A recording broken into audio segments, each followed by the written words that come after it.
Primeiro vamos distinguir medo e ansiedade. Por quê? São primas irmãs. É uma moeda, duas faces da mesma moeda. Medo, gente, é quando eu, por exemplo, tô aqui e aí de repente começa um tumulto, aparece uma pessoa aqui armada. Todos nós vamos ter uma reação imediata. O coração vai disparar, os músculos vão tensionar, vai faltar ar, a boca vai ressecar. Isso é uma reação de que você tem que tomar uma atitude. Você não pensa para ter uma reação. O seu cérebro pensa por você. Porque isso é uma coisa que o cérebro tem de forma primitiva e que fez a gente chegar aqui hoje. Por quê? A gente precisava sobreviver. E para sobreviver a gente tem que ter um mecanismo muito bem construído de defesa. Só que tem que esse cérebro às vezes exagera nisso. Ele começa a ver coisas onde não existe. O medo é uma reação absolutamente normal perante algo que eu sei que é ameaçador. A ansiedade é a mesma reação, mas não existe esse perigo palpável.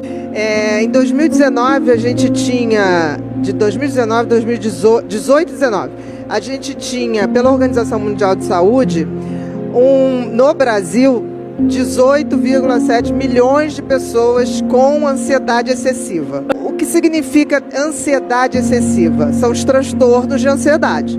Porque ansiedade, gente, todo mundo tem e tem que ter. Porque se a gente não tiver ansiedade, a gente não se move na vida, né? É necessário ter ansiedade. Agora, a gente não pode ter excesso, porque ela nos paralisa ou nos adoece. Quando ela nos adoece, a gente tem os transtornos de ansiedade, que são os mais comuns: transtorno de ansiedade generalizada, transtorno do pânico, que as pessoas já ouviram falar muito, o TEPT, que é o transtorno de estresse pós-traumático, quando a pessoa passa ou por uma situação de sequestro, ou por uma calamidade, ou por uma tragédia. A gente tem o TOC, que também é um transtorno de ansiedade. Então tem um espectro da ansiedade adoecida. Quando alguém chega assim, você é ansioso, não está dizendo nada. Todo mundo tem que ter ansiedade. Só quem não tem ansiedade é psicopata. Pessoa que não sente medo, uma pessoa que não tem ansiedade, eu fico até preocupada. Porque a coisa mais humana é a ansiedade, que é um sistema de defesa da gente. Agora, a ansiedade, não existe depressão sem uma ansiedade prévia. Então, a própria transtorno de ansiedade, o próprio adoecimento da ansiedade, leva em média 1 ano e meio, 2, para uma pessoa, por exemplo, abrir um transtorno do pânico. Tá? A gente sempre tem que fazer a linha do tempo, que é, por exemplo, eu não quero saber quando a pessoa chega adoecida, eu quero saber como é que foram os últimos 2, 3 anos daquela pessoa. E tem gente que fala assim, não, mas eu levei 5 anos para adoecer. Ok, tem gente que estica a marcha, tem gente que suporta mais, mas a média do ser humano para adoecer de excesso de estresse que antecede o adoecimento é 1 ano e meio, 2. Passar disso, você sempre vai adoecer. Que pode ser por excesso de ansiedade, como pode ser as doenças autoimunes. Lúpus, colite ulcerativa, síndrome de Crohn, a mesma tiroidite de Hashimoto, que muitas mulheres têm. Nada mais é, gente, do que um estresse prolongado, uma ansiedade prolongada, que fez um nó no teu sistema imunológico. O que é a tiroidite de Hashimoto? Os teus anticorpos passaram a atacar a sua tireoide. E quando você vai ver a história dessas mulheres, tem ali 2, 3 anos anteriores, da gente dando muito mais do que precisa e o que deve. Então são sempre aquelas pessoas mais arrimo de família, que querem resolver tudo, que querem ajudar todo mundo, que querem ser a melhor funcionária. Tudo tem um preço. Então eu costumo dizer que se a gente não controla a ansiedade, o excesso da ansiedade, a própria ansiedade pode parar a gente. Geralmente para pelo pânico. Porque quem tem pânico paralisa. Mas se não parar, vamos supor que a pessoa fala, não, mas eu vou continuar. Porque os ansiosos são muito produtivos. São extremamente produtivos. Então o que ele faz? Ele vai. Se ele não para no pânico, ele para na depressão. O burnout nada mais é do que uma depressão que vem do trabalho. Se você no livro Mentes Depressivas, eu falo exatamente isso. É aquela depressão que você teve um estresse prolongado, você teve um desgaste prolongado de 1 ano e meio, 2 pelo menos, dentro do teu ambiente de trabalho. Está bem conectado isso. Um medo subjetivo.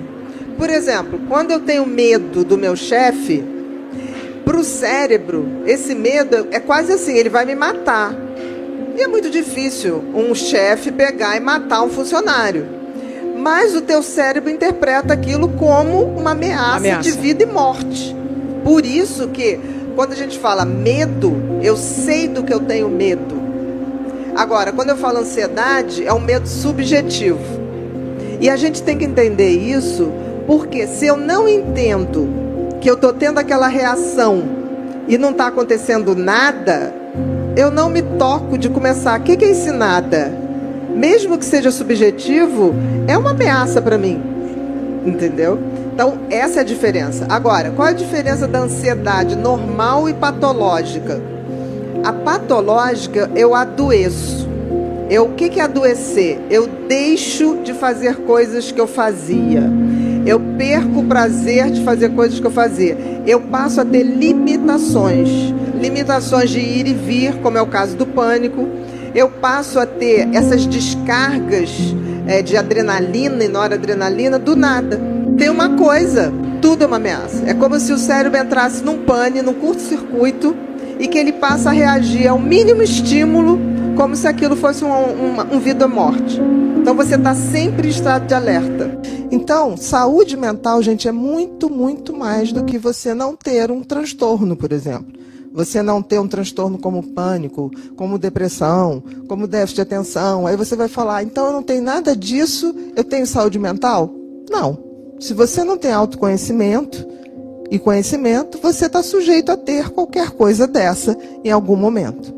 Não tenha dúvida que a grande maioria dos transtornos mentais está relacionado ao transtorno de ansiedade, e aí inclui ansiedade generalizada, pânico, estresse pós-traumático, tá? Toque. Então tem um espectro, né? E também fobias. Então, para a gente ter saúde mental, a gente tem que entender que a gente não vai esperar que a vida fique fácil para todo mundo e que tudo aconteça e que a gente vai se dar bem. Mas antes de qualquer coisa, para a gente ser ativo, agente ativo na nossa conquista de saúde mental, a gente tem que ter conhecimento e autoconhecimento.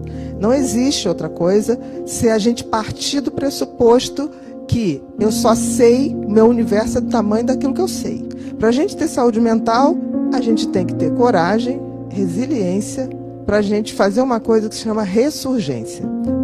Saber quem é eu saber quais são meus lados positivos, quais são meus lados negativos, o que eu tenho como sentido da vida e como eu faço isso em propósito de vida.